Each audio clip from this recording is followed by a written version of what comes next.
Company కార్మికులకు ఎన్ని quarters allotment చేశారు, ఎట్లా అలాట్మెంట్ చేశారు, ఎవరి దాని మీద అలాట్ చేశారు, అది రైట్ టు ఇన్ఫర్మేషన్ మీద అడుగుతున్నారు. ఎవరి రికమెండేషన్ మంచి క్వార్టర్లన్నీ బయట వాళ్ళు దొబ్బిపోతారు, కార్మికులకు రిజెక్టెడ్ క్వార్టర్స్ వస్తున్నాయి. ఏం చేయాలంటే ఫలానా రికమెండేషన్. మరి కార్మికుడు ఏమో కూలిపోయిన క్వార్టర్లు ఉండాలి, ఈ వీళ్ళు రికమెండేషన్ ₹1,00,000, ₹1,50,000, ₹1,50,000 తీసుకుంటారట ఒక క్వార్టర్ చేంజ్ కొరకు.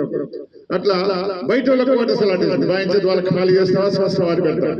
నా కార్మికులకు ఖాళీ చేయమన్నావు కదా, మా హెచ్ఎంఎస్ అదే ముందు వాళ్ళని వెళ్ళదే వెళ్ళగొట్టిన తర్వాత వాళ్ళకి ఖాళీ చేయించి నోటీస్ ఇచ్చి తర్వాత మా కార్మికుల జోలికి రా అనే నినాదం మీద హెచ్ఎంఎస్ చేస్తారు. కనుక మనకు మంచి కార్యకర్తలు అవసరం ఉంది, నిజాయితీ గల కార్యకర్తలు. ఇప్పటిదాకా నిజాయితీ గలలో దొంగలు అమ్ముడు పెట్టేవాళ్ళు పోయి శ్రీనివాస్కి తెలుసు. అప్పుడు మనకు పేరు పెట్టిండు, మాకు కూడా రాలే. హెచ్ఎంఎస్ అంటే ఏంటిది అని పెట్టిండు, ఇక్కడే రాసింది. ఏం రాసిన హ్యుమానిటీ మొరాలిటీ సర్వీస్ హెచ్ఎంఎస్ అని పెట్టిండు. అటువంటి గులవున నాయకత్వం కావాలి, కొట్లాడే నాయకత్వం కావాలి.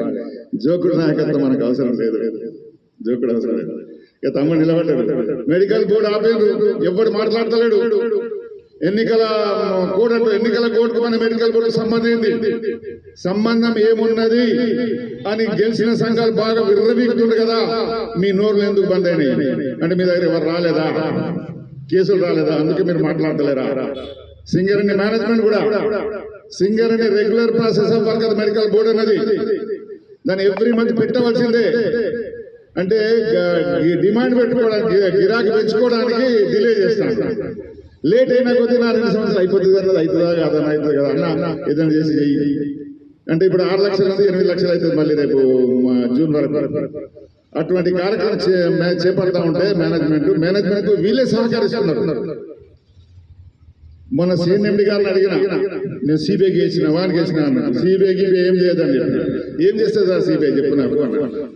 అంత ఉత్తమ మాటలు అన్నాను. ఏంటి ఎట్లా మాట్లాడుతుంది, ఇంకేంది సార్, నా కొడుకు ఉద్యోగం కావాలి, నాకు వస్తలేదు, 25 లక్షలు వాడికి ఇవ్వడం తారు, నా కొడుకు ఉద్యోగం ఇవ్వమని ఇస్తారా? ఉద్యోగం కోసం పైసలు పెట్టుకుంటాడు. నువ్వు పాత బీఆర్ఎస్ పెట్టి ఎప్పుడు ఒక్క పైసా ఇవ్వడు, అంతే అంటవా?